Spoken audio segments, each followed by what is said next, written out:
Hello and welcome back to First Press Dawson Talks Olive Oil. I'm Daniel Dawson. On today's show, we'll be looking at the 2025 harvest in Argentina, as well as the impacts of the country's economic reform and tariffs on the olive oil sector. Then we'll push back on Tasting Table's dubious claims about quality and provenance. Finally, we'll be speaking with Manuel Norte Santo, the export director of Portuguese producer Est Manual Silva Torrado. We had a fascinating conversation about exports, prices, and tariffs that I think you will enjoy. But we begin in Argentina, where preliminary estimates put the 2025 harvest at 27,500 metric tons. By comparison, Argentina has produced an average of 34,800 tons of olive oil annually in the past 5 years. While preliminary estimates in 2023 and 2024 were both revised upward, producers across the country have reported mixed results this year. In San Juan and La Rioja, home to 50% of Argentina's olive groves, producers reported damage from frost and other adverse weather conditions, including hail. Higher prices for table olive exports to Europe, combined with lower olive oil export prices, also led farmers to divert dual-purpose olives to table olives instead of olive oil. Overall, producers report that olive oil production is getting harder in Argentina, with energy prices rising quickly as olive oil prices trend in the opposite direction. Since taking office in December 2023, conservative President Javier Milei has removed subsidies on electricity and fuel to reduce government spending. Many of La Rioja's and San Juan's super high-density groves are reliant on irrigation, with some producers estimating electricity costs to reach $900 per hectare, with overall costs at $4,000 per hectare. Malay's government has also made it easier to bring in foreign currency and imports, which may eventually be structural benefits for producers. But rising costs and lower olive oil prices have overshadowed these. There's also been mixed reaction to the 10% baseline tariff imposed by the United States on Argentina. Bulk exporters anticipate a competitive advantage if Tunisia and the European Union cannot reach a deal with Trump and face higher tariff rates. Meanwhile, individually packaged exports, focused more so on quality, do not think the 10% tariff will change consumer habits at the higher end of the U.S. olive oil market. Moving on, our next story comes from Tasting Table in an article entitled "The Best Olive Oil from Trader Joe's Isn't Even from Italy." As far as I can tell, the thesis of the article is that provenance determines quality, with California olive oil being superior. The article reaches this conclusion based on the publication's taste test of Trader Joe's olive oil, which preferred the California oil over imported oils from Italy, Spain, and elsewhere. While the California olive oil could very well be the best offering from Trader Joe's, I must point out that provenance does not determine quality. Everywhere there are olive trees, there are people making award-winning quality extra virgin olive oil and people making lower quality olive oil. Terroir and climate play a part in determining olive oil quality and flavor, but I would argue that these are less important than timeliness and following best milling practices. The best olive oils you will find are made from carefully harvested olives that have been transported to the mill in a matter of hours, crushed at temperatures less than 25 degrees Celsius, and, in my experience, filtered shortly after, though there is some debate about this. Sometimes the fact that California has stricter requirements for extra virgin olive oil than international guidelines dictate is conflated with its olive oil being superior. But California is like everywhere else, with its fair share of high and low quality extra virgin olive oil. Now, this may be a bit too much inside baseball, but the article goes on to say that the publication's olive oil tasters preferred California Olive Ranch to Trader Joe's White Label. California Olive Ranch is the largest olive oil producer in the United States, but selling imported blends makes up about 70% of its business. Holding them up as the pinnacle of quality California extra virgin olive oil, though they win plenty of awards for their 100% California and imported blends, is controversial in the Golden State to say the least. This is especially so because one paragraph later, the article cited AB 535, a law that targeted California Olive Ranch as evidence of why California olive oil is high quality. I covered the AB 535 debate quite closely as it was evolving, and I can tell you that the bill had nothing to do with quality and everything to do with perception.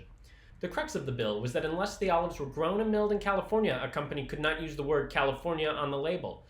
The first draft of the bill explicitly prohibited the use of California olive oil, California olives, or other similar terms in brand names, product labels, packaging material, company letterhead, invoices, business cards, signs, and other oral, written, or printed material associated with the products that are not produced from 100% California-grown olives.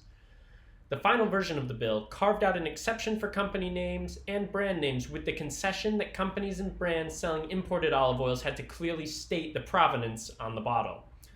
So I find the fact that the article puts California Olive Ranch and the passage of AB 535 in consecutive paragraphs as evidence of superior California quality as humorous. Changing gears, our final story before the interview is new research that olive pomace ash can be used to replace some cement in mortar. Olive pomace ash is made from incinerating the residual olive skins, pulp, and pits, all of which are byproducts of the olive oil production process. Scientists in Algeria and Italy found that olive pomace ash could replace up to 20% of cement in mortar while maintaining key performance indicators. Given that cement production contributes to 8% of global greenhouse gas emissions, this is yet another way to repurpose olive oil production byproducts in the circular economy. In recent years, there have been significant efforts to monetize olive oil production byproducts. I've been told the machine that removes olive pits from the rest of the pomace is the first machine to pay for itself at a mill. Plenty of organic producers also compost the pomace for green fertilizer and treat the water for irrigation. However, I'm not sure how widespread the practice of burning olive pomace is. If anyone knows, please leave a comment or otherwise get in touch.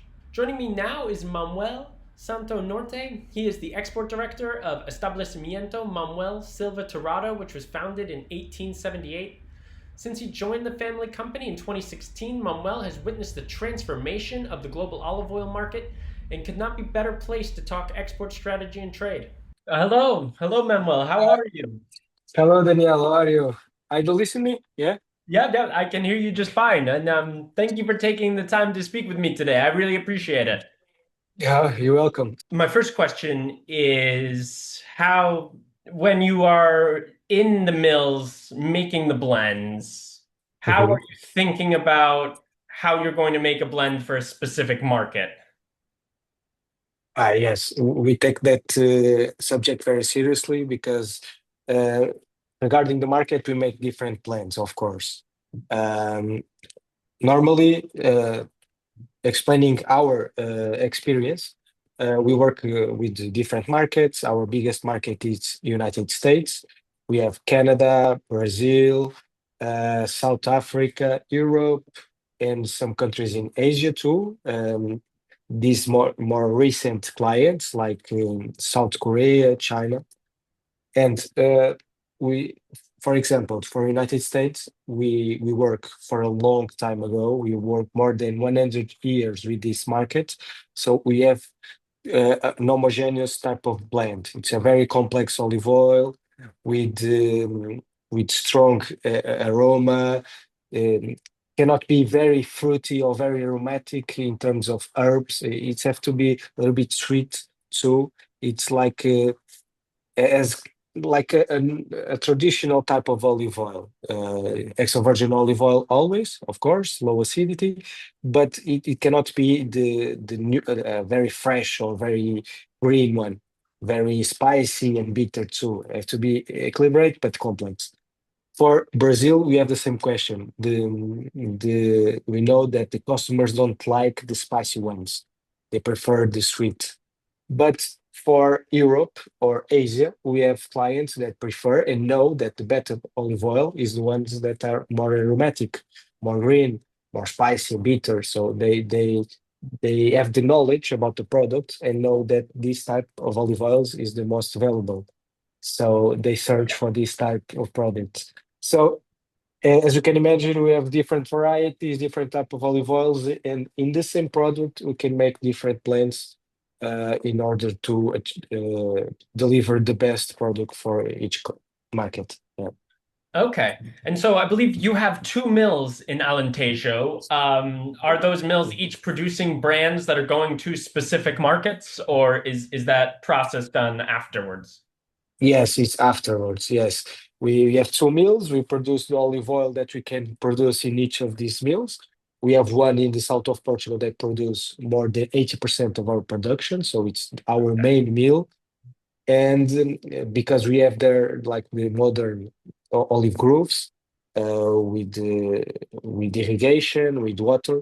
And in the north of Alentejo, we have a smaller mill that we work more the Portuguese varieties. in the traditional type of olive groves.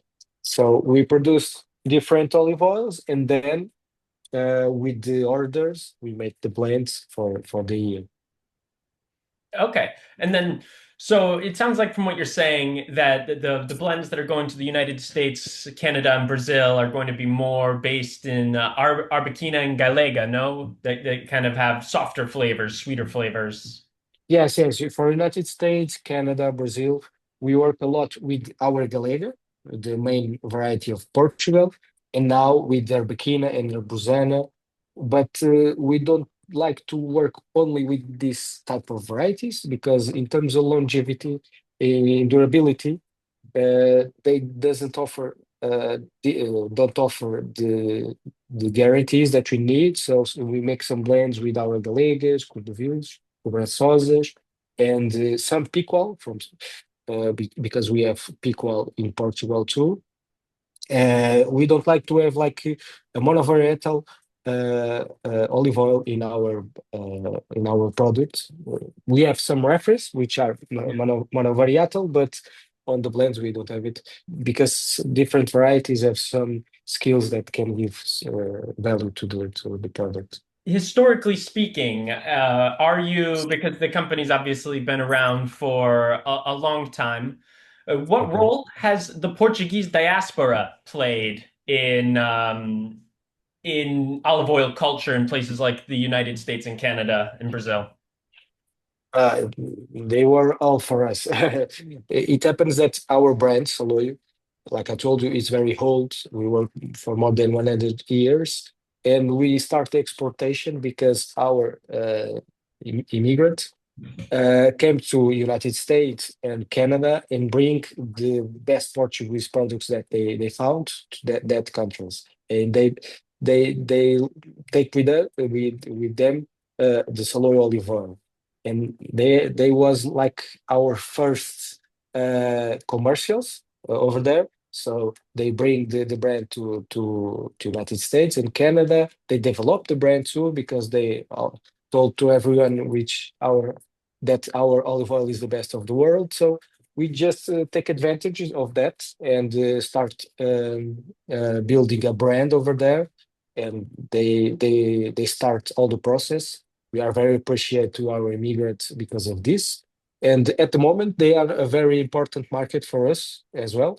Not only in United States and Canada, in Europe too, because we have a lot of migrant flux in France, Germany, Switzerland, South Africa too. Okay. Yeah, that's interesting. So you've kind of you have almost like these original markets that were created by the Portuguese diaspora. And then Yes, yes, yes. you told me, I remember you told me when we spoke in it was in 2023. It doesn't feel like it was that long ago, but in 2023. And you mentioned that when you first joined the company, you kind of tasked with expanding exports into East Asia. So Yeah. how is the approach of your company different in that respect? Where, I mean, there's a significantly smaller Portuguese diaspora, so it would have been through other avenues Yes, yes, that you're building yes. We a consumer base. Yes, over there we don't have that advantage. We have it like in markets like Macau in China that we have a Portuguese diaspora over there and Timor too. But this is our very small markets. When I come to the company, I start developing markets like China, South Korea, try to get in India, um, Thailand too. But these markets are very different that we are used to work because they don't know a lot about the product. They know that olive oil is a very healthy and the best fat that they can use, but they don't know how to replace some products in their food for olive oil. They don't know how to use it. I was in China 1 year and they asked me, how can I consume olive oil? It's like when I wake up, I drink a cup of olive oil. No, no, you can do that, of course, but the olive oil is to cook, is to put on the food, to finalize the plates, to give some value of your food. You can replace for the soy oil, sunflower oil, that type of knowledge we need to introduce on these markets, and this takes a lot of time, of course. And also, like China, just to conclude, they are very volatility to the price, to the economy, so it's difficult to get in and have a stable market there. Okay. Yeah, I've been told by other exporters that the trick in China is you kind of get surges in demand around, or especially around Chinese New Year, because olive oil is a Yeah, popular gift, and that you really like a souvenir. have, you have to have the logistic infrastructure in place to take advantage of that. Has that been your experience as well? Yes, totally. That's a huge true. Our sales was in China New Year, and New Year we try to get consistency on that on the sales, but it's difficult. Yes, I totally agree with that. Okay. And then, so what are kind of the logistical considerations for that? When you know you have a moment where there's going to be a high amount of sales, are you like stocking up in warehouses before then, or how are you thinking about how that will all work? Honestly, at the moment, we are not working in China just for the Chinese New Year. Okay. They want to get a price for that sales, and we do it. We do some promotions, we do some actions for that specific timing. But all over the year, we cannot find a good partner that distribute and build our brand consistently. So at the moment we are on this level. In other countries like Thailand, we are building a good. We have found a good partner over there in Thailand that is building our brand and trying to get in on the market. And they are making some formations and put some knowledge on the consumers about olive oil. But we found a very rigorous and difficult country to work in terms of importation because they request a lot of lab tests and analysis. I didn't know that about Thailand. They have like a Thai FDA, very complex. So that is the main difficulty for us. But I think it's a market with a lot of potential. Okay. And yeah, you mentioned South Korea. South Korea is an interesting one because I've been hearing about it a lot. We recently reported in Olive Oil Times about an increase of Tunisian olive oil exports to South Korea. I was talking to an Italian producer who told me that depending on the tariff situation in the United States, they were going to increase their exports to South Korea. So, what is it in South Korea that makes it such a promising market for olive oil exporters? Yeah, it had been a huge surprise in the last years. It becomes like our for a big client, a biggest market. Wow. Um, and I think that if they found the valuable and the advantage of olive oil, and they want to have possibilities of olive oil in their supermarkets from Portugal, Italy, Greece, Spain. They want a huge offer of the product from different regions. They want when they buy from us. They ask a lot about the varieties, about the skills of olive oil, how we produce them, the difference between the Spain ones and Italy. So they want to know a lot about the products and they want to offer to the clients from different regions. And this is very interesting for us because they are building like a consistent offer.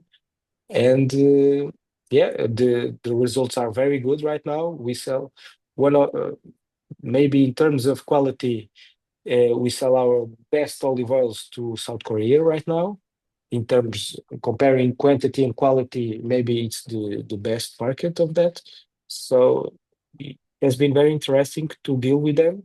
They are very open to Europe, to United States too. Uh, they are a different country in that area. Okay. For Is there a lot of interest there in native Portuguese varieties, such as the yes, Cosa, Cordovil, Azetera? yes, yes. They request an olive oil from Portuguese varieties because they want to promote that. They want to tell to the customer that that olive oil is from Portuguese varieties. And for example, on the cartoons, the outside cartoons, we have to put the varieties to the level of fruitness, bitterness, spicy on the box. So they because they want that the these customers that when they buy the box know the type of olive oil that they have inside. So it's very interesting this new market. Okay.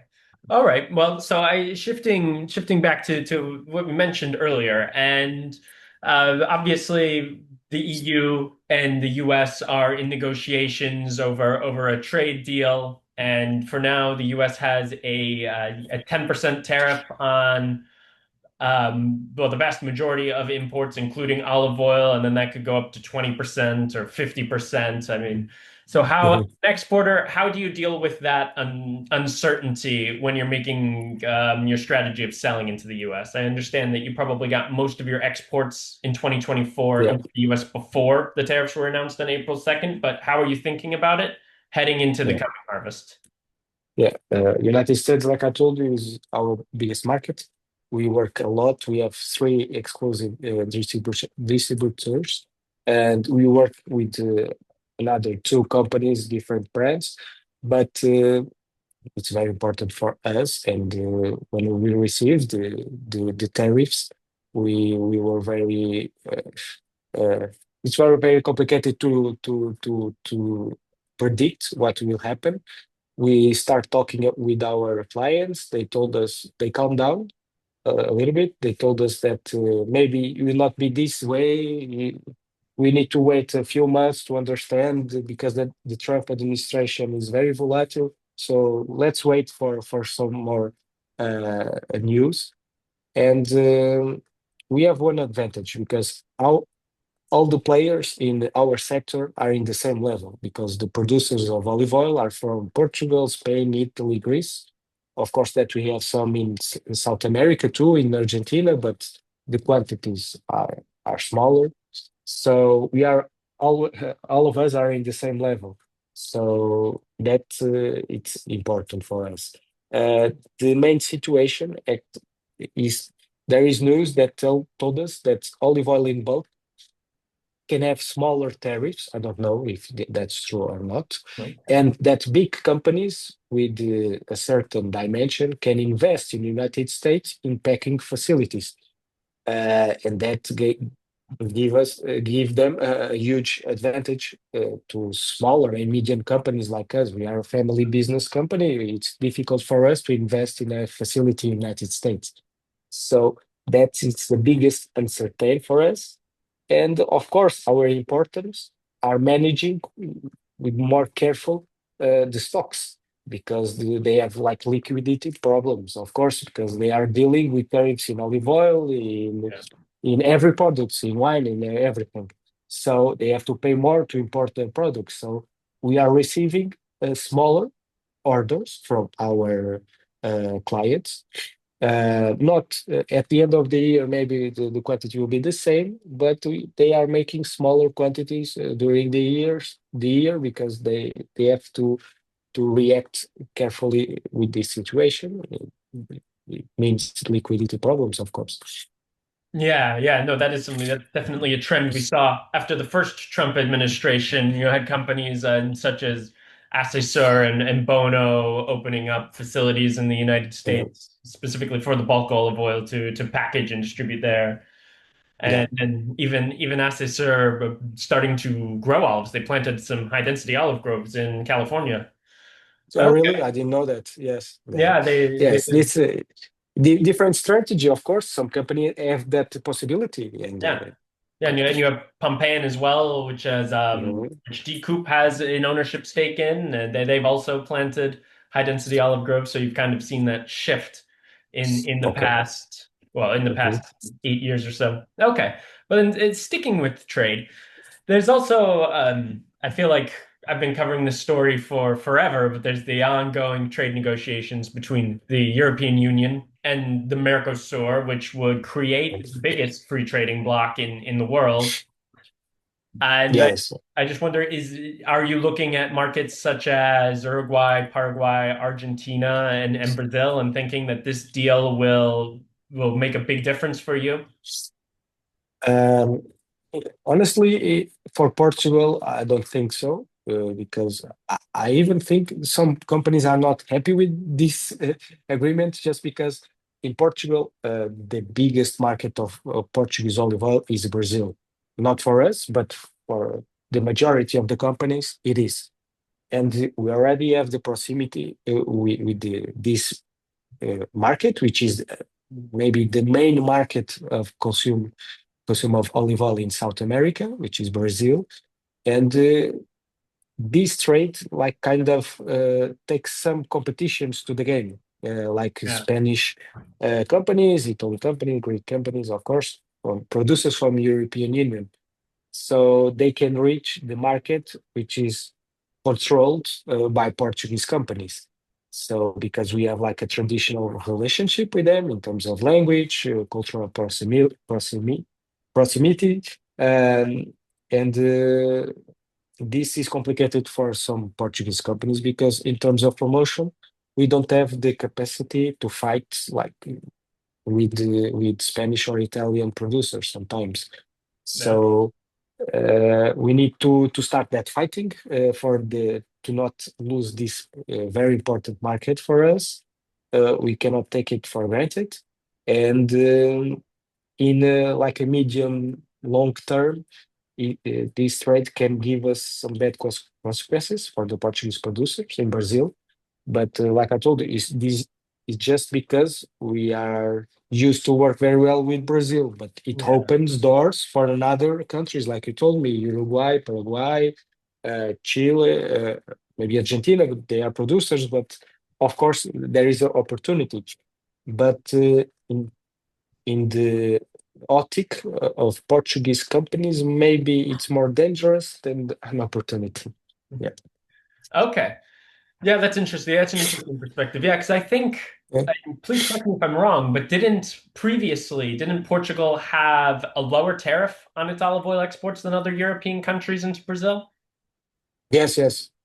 Okay. At the moment, we don't have any tariff right now. They Yeah. take the tariff of They Portugal. removed the tariff, Yes, yeah, to lower the yeah, cost yeah, of olive oil, which I guess, yeah. yeah, is kind of like a prelude because I think the Mercosur tariffs will be phased in over a course of 15 years. So you Mhm, got a window of time, my domestic producers here in South America, a window of time to like differentiate mhm. themselves because I know in Uruguay there's some concern. It's a lot of people who are happy that there will be more European olive oil coming in, but the producers are all very worried about having to compete with big Spanish and big Italian brands without. Yes, yes, yes. It happens. Yeah. Okay, all right, and so kind of to round up here, I'm curious to know how is the situation looking in the olive groves right now? I know you're at a very key moment in time in Europe where you're waiting to see the fruit set after the blossoming. So how has it been in Alentejo? The scenario overall, in global terms, are very good. Uh, like you told, you said, we are living now a dangerous timing because it's the end of floration. We are living very high temperature days at the moment, but the floration is already over. So I think it would not have a great impact. But the provisions are very good in Portugal. The winter, we have uh, a lot of rain. We have our reservations of water in the higher levels that I remember. Um, and I think that it depends on the next month, that we can touch the record level in Portugal, which is 230,000 tons of olive oil. Let's see, but I think that we can reach the record level. Uh, Wow. I was in Spain 2 weeks ago and I saw the same scenario. It looks very good in the field. They all the Spanish people already told us uh, that they can a record level too, uh, which is good, but at the same time very concerning because of the terms of the price that we are Yeah. at the moment. We are losing value a lot since last year. I think that we lose the opportunity to hold the price in a fair level for the product because since the high level of olive oil, we lose around €5 per kilo in 1 year. And this Wow. volatility is very bad for some players like us that do marketing, do commercializations, that have a brand. It's very difficult to explain to the consumers these situations. So I think that we lose the opportunity to hold a little bit the price or a fair level that give value for the brands, for the consumers, for the producers, for everyone in the sector. Because now we are reaching prices that are very dangerous for the in agricultural terms. Yeah. Maybe we can reach the new harvest with less than €3 per kilo, which is very concerning. So Yeah. Yeah. uh, I think that we need more like vertical agents in our sector, like people that make the production and also do the commercialization and have the brands a little bit like we do Yeah. because we live the both pains in the production and in the sales. So we know that with the level that we need to guarantee stability for our product and for the consumers. Okay. And So yeah, are production costs still rising? I know you told me that when we spoke that labor was one of your biggest challenges as was finding yeah, enough people to do the harvest. And yeah. I know energy has cost more. It costs more money to borrow money now. So Mhm. how are production costs been in Portugal over the past 2 years? Yeah, yeah, they are rising every year, and uh, we we didn't talk a lot about it because the price of olive oil was in record terms, and we can uh, we can guarantee these prices, these cost prices with no problem. But at the moment, with the prices that we are living right now, it's difficult to reach the break even for the agriculture. Okay. So we need to think a little bit more to this question of the prices because the costs are rising up. And if you have a lot of olive oil this year, that which is my prediction, will be a very, very difficult year for the producers. Okay, yeah. What is kind of the minimum price that producers in Portugal need to cover their expenses? It depends the type of the olives. In traditional terms, some people will tell that we need €4 per kilo Okay. to handmade harvest and so on. But I think that €3 it's the break-even point Yeah, for that's in medium terms, and we are reaching this point, so that's my okay. concern. Okay, yeah. And I remember before all the prices went up, you after you had the record harvest in Spain in what was that, 2017, 2018, or 2018, Yeah, 2019. yeah, You had the prices that were below €3, and there was the ongoing controversy about can we take olive oil off of the market and keep it off of the market, raise prices. Do you think that'll be an issue if there are bumper harvests across Europe next year? yes, yes. This is an option, of course, but it can help you a little bit. I think that it cannot be the solution for the problem. It's like the last option that we have. You need to give financing to the producers to hold the product to try to control the offer. That's but I think it's not a solution. Yeah. The solution is trying to. It's very difficult to control the price of a commodity because olive oil is a commodity. I think we need to switch the mentality of the consumer and also the players in the sector and treat the olive oil like a product like you do it with the wine. You know, the wine you have volatility of price regarding the offer and so on. But the price is more stable. In olive oil, we have like a lack of control in Yeah. terms of price. Well, I also think that just means that global demand needs to increase along with production. And I do believe that you could get 4 million tons of olive oil consumption for 4 million tons of olive oil production. I believe that it's there. There's Yeah, enough margin to grow in places like the United States and Canada, and then there are plenty of emerging markets yeah, where olive oil could increase market share as well. yeah. I believe in that too. And we with this increasing in the past 2 3 years of olive oil price, a lot of people think that we will lose a lot of consumption. We will be a disgrace, and we will not never win this or conquer these consumers again. Of course, that we have some loss of consumption, but not the level that a lot of people predict. So I think that the consumer are very loyalty to the product, and we need to find new consumers.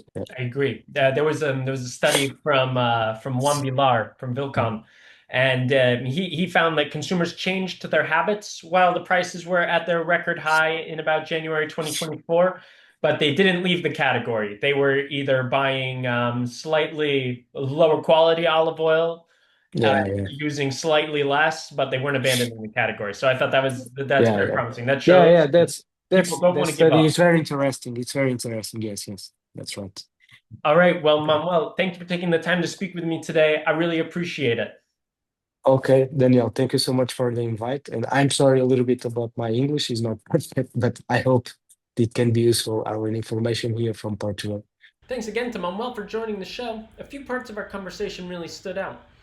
The first is how the Mercosur European Union free trade deal might hurt Portuguese producers in Brazil. There's certainly concern where I am in Uruguay that removing tariffs will hurt local producers who have higher production costs than the largest Spanish and Italian exporters. It's interesting to see a similar dynamic in Brazil with Portuguese producers. The second is how Establecimiento Manuel Silva Torrado has established itself in Thailand and South Korea. Many exporters to China and Japan as the ultimate prizes, but South Korea keeps coming up as a market of interest, and maybe Thailand too can follow suit. All of those requirements Manuel mentioned may be a headache for producers, but hopefully portend a willingness to pay for quality products from consumers. Anyways, that's all we have time for on First Press Daniel Dawson Talks Olive Oil for this week. Thank you as always for joining me. See you next time, and goodbye, everybody.